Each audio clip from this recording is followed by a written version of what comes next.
UltraLift main control board replacement. This video will focus on replacing the main control board and top panel board.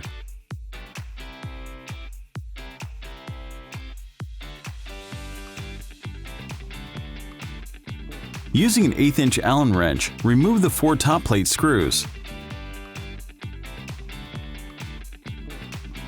Disconnect the RJ45 connector from the top plate assembly. Inspect the RJ45 connector on board is not damaged. Inspect the RJ45 cable is connected properly. Unplug and replug in. Plug control in and see if it will power up.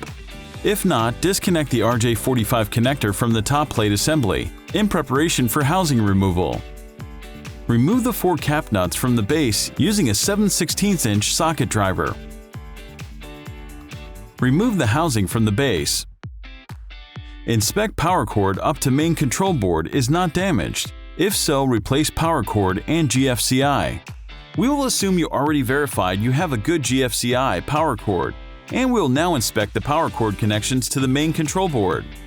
While unplugged, verify the positive and neutral spade connectors are plugged in and not damaged. If they were loose, then plug in control and verify it works. Remove main control board by removing the 4 screws that hold the control board to the mounting plate. Plug the control in and proceed with caution, as the board is now being supplied 120 volts AC. Do not allow your fingers to come into contact with the board to avoid shock. Use a multimeter to verify the AC and DC supplies. If either measurement is not correct, replace the main control board. Remove valve wires by pushing on the orange clips and pulling the wires out.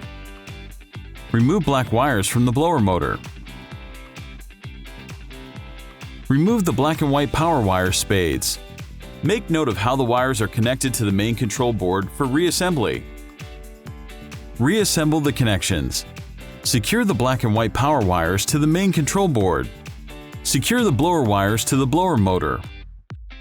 Secure the valve wires. R and B are printed on the board for orientation. Verify all connections are secure by slightly tugging on them. Reattach the main control board to the mounting plate. Plug the top plate into the main control board. Power up the control and verify it operates properly. Verify the valve opens.